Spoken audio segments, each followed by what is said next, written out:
बिस्मिल्लाहिर्रहमानिर्रहीम।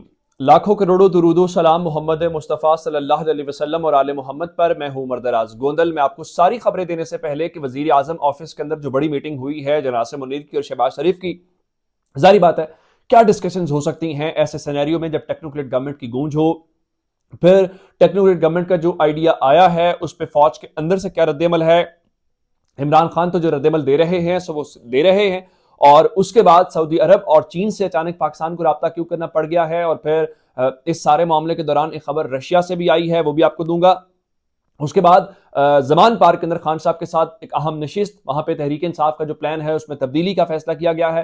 पाकिस्तान तहरीक इंसाफ अब दोबारा से अपनी हिकमत अमली कैसे तब्दील करने जा रही है ये आपके सामने रखूंगा। लेकिन मैं सारी खबरों से पहले जो आपको असल खबर देना चाहता हूं वो कोई अच्छी खबर पाकिस्तान के लिए नहीं है। ठीक है, आप सारे तजर्बे कर लीजिए। आप ये कहते हुए आज भी जो डॉलर है उसका आपने रेट देख लिया, स्टॉक एक्सचेंज देख ली, इसाक डार साहब जो मर्जी कहते रहे कि हमारे पास क्या चीजें हैं। मैं आपको सबसे पहले खबर देना चाहता हूं कि इस वक्त पाकिस्तान के पास आज के दिन एक बार फिर स्टेट बैंक ऑफ पाकिस्तान ने यह बताया है कि पाकिस्तान के जो ज़र मुबादला के ज़खायर हैं उसमें 294 मिलियन डॉलर की कमी हो गई है। यानी जिसमें आप ये कह सकते हैं कि 29 करोड़ डॉलर पाकिस्तान के कम हो गए हैं। और उन 29 करोड़ डॉलर्स के कम होने का मतलब ये है कि पाकिस्तान के पास अब जो मजमूई तौर पे पैसे पड़े हुए थे, जो कल तक हम आपको बल्कि आज के दिन तक ये बता रहे थे कि पाकिस्तान के फॉरेन रिजर्व्स 6.1 अरब डॉलर 6.1 बिलियन डॉलर हैं, वो 294 मिलियन डॉलर कम होने के बाद आज 5.8 अरब डॉलर रह गए हैं। ये मुबारकबाद देनी चाहिए उन लोगों को जो ये सारा जिन्होंने अरेंजमेंट किया है। ये अप्रैल 2014 यानी तकरीबन तकरीबन 9 साल की कम तरीन सतह है। और आपको ये अंदाजा होना चाहिए कि इस दौरान पाकिस्तान ने बड़े बड़े ऑपरेशंस किए, इस दौरान पाकिस्तान ने कोरोना को फेस किया, बड़ा कुछ हुआ, लेकिन उसके बावजूद पाकिस्तान सरवाइव करता रहा। लेकिन जब आपने चलती फिरती तरक्की करती हुकूमत को गिराया और आप जिद बना के बैठ गए हैं तो अब आप अंजाम देख लीजिए।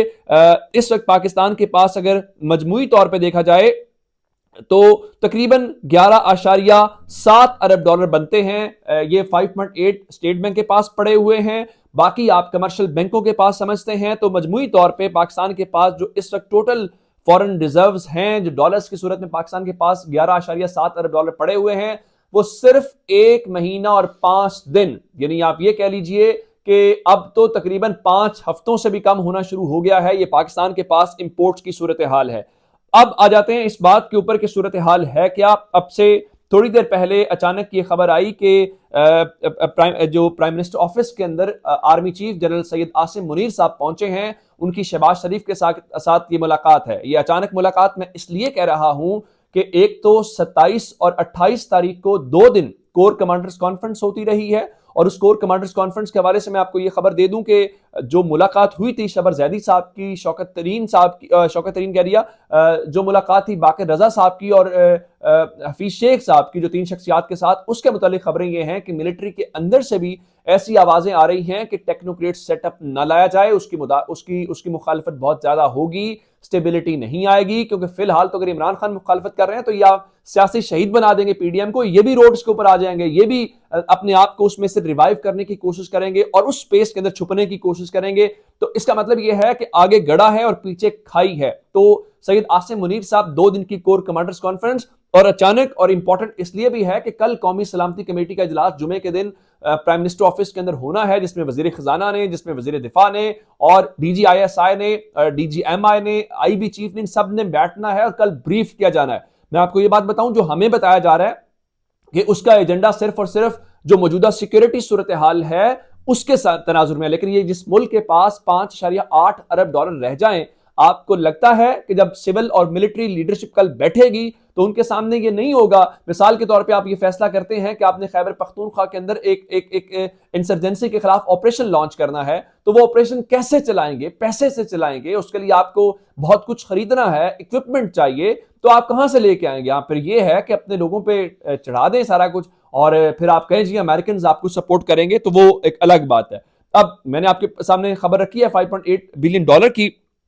एक खबर और ले लीजिए कि 5.8 बिलियन डॉलर तो चलें वो अपनी जगह पे हैं, मौशी बहरान इतना संगीन है कि इसाक डार साहब वहां बैठ के कहते हैं कि हम डिफॉल्ट नहीं करेंगे, लेकिन उसी दिन स्टॉक एक्सचेंज नीचे चली जाती है। अब आज क्या है, आज कायमा कमेटी को बताया गया है कि हमारे पास इस वक्त सूरत हाल ये है कि हम डिफॉल्ट नहीं करेंगे। उसकी वजह क्या बताई गई है? उसकी वजह यह बताई गई है कि चीन और सऊदी अरब से राब्ता किया गया है और चीन और सऊदी अरब से राब्ता करके उनसे मुज़ाकरात जारी हैं। उनसे ये कहा गया है दोनों से 3-3 अरब डॉलर के क्या कहते हैं कि वो कर्जे की सूरत में कहा गया। आप जानते हैं कि पाकिस्तान के पास जो फॉरेन रिजर्व्स पड़े हुए हैं उसमें ऑलरेडी चीन का हिस्सा है, जो आपने रीशेड्यूल करवाया हुआ है। आपके पास ऑलरेडी रोल ओवर हुआ सऊदी अरब का पैसा पड़ा हुआ है। आप 6 अरब डॉलर और लेके आएंगे, लेकिन अगले चंद महीनों के अंदर जो आपने 8 समथिंग डॉलर्स पे करने हैं ये उससे भी कम है। आपने करंट अकाउंट खसारा भी मैनेज करना है, बहुत कुछ मैनेज करना है। लेकिन एक जो बड़ी प्रॉब्लम है कि ये सारे के सारे दोस्त मुमालिक भी कह रहे हैं कि हम आपको पैसा तब देंगे जब आप अपने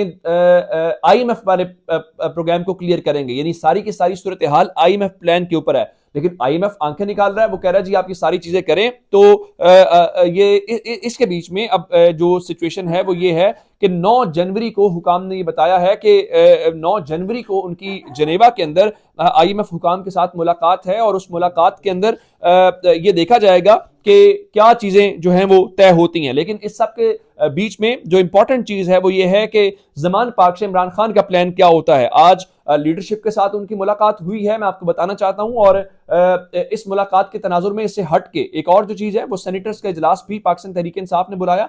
जो असेंबली के तमाम सेनेटर्स हैं उनको भी इमरान खान ने आज बुला रखा है और सीनियर क़यादत का इजलास भी आज हुआ है, जिसमें असेंबलियों की तहलील, मुस्तकबिल का लाहे अमल और दीगर चीज़ों के ऊपर उनकी डिस्कशन हुई है। मैं आपको एक खबर देना चाहता हूं, चूंकि पंजाब में एतमाद का वोट लिया जाना है, तो पंजाब में एतमाद के वोट के हवाले से वहां पे एक मुख्तलिफ आरा पाई गई हैं। बहुत सारे लोग कह रहे हैं कि अदालत ने अगर हमें नहीं कहा कि आप 11 जनवरी से पहले एतमाद का वोट लें तो आपको एतमाद का वोट लेने की जरूरत नहीं है। आपको उसकी वजह क्या? उसकी वजह यह है कि फैसले का इंतजार किया जाए कि अदालत क्या फैसला देती है। अदालत जो फैसला देगी उसके अकॉर्डिंगली आगे स्ट्रेटेजी बनाई जाए। खबरें क्या हैं?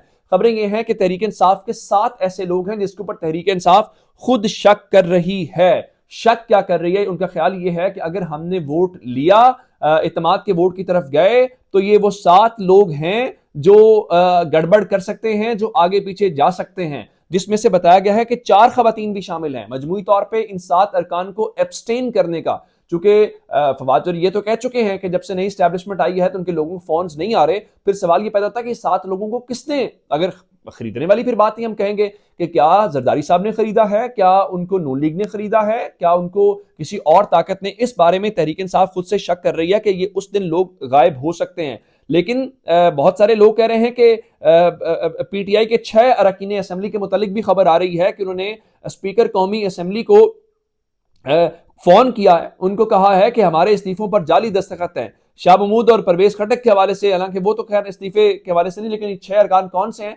तहरीक इंसाफ को यह भी देखना है कि क्या वाकईतन वो ये कॉल्स कर रहे हैं या स्पीकर कौमी असेंबली जो है वो जानबूझ के इस मामले को लटका रहे हैं। लेकिन जाहिर बात है कानून और सारे ज़ाब्ते इमरान खान के हवाले से ही चलते हैं। एक खबर आप जाते जाते और आपको देना चाहता हूं, वो है इस्लामाबाद के बल्दियाती इंतखाबात, चूंकि वो मुलतवी किए गए, अदालत में तहरीक इंसाफ गई, इंट्रा कोर्ट अपील गैर मौसर हो गई। उसके बाद इलेक्शन कमीशन ने क्या कहा? अदालत ने कहा आप 31 दिसंबर को एज पर शेड्यूल इलेक्शन करवा सकते हैं। उनका नहीं जी, हम 31 को नहीं करवा सकते, जिसके ऊपर उन्होंने अदालत से माजरत की और अदालत ने इजहार बरहमी किया। जरा अंदाजा कीजिए कि अगर ये खैबर पख्तूनख्वा का मामला होता या ये पाकिस्तान तहरीक इंसाफ से जुड़ा हुआ मामला होता तो अदालत का रद्देमल क्या होता। लेकिन चूंकि फिलहाल एजेंसीज की भी रिपोर्ट है, जो चीजें लीक हो रही हैं उसमें भी खबर है कि तहरीक इंसाफ को प्रायोरिटी है, तो फिलहाल पूरा सिस्टम कह रहा है कि अगर इमरान खान को रोकने के लिए ये काम भी हो रहा है तो चलिए कोई खामोशी से, कोई बोल के, कोई गुस्से का इजहार करके कमोबेश वही करता नजर आ रहा है। अपना बहुत सारा ख्याल रखिएगा। खुदा हाफिज।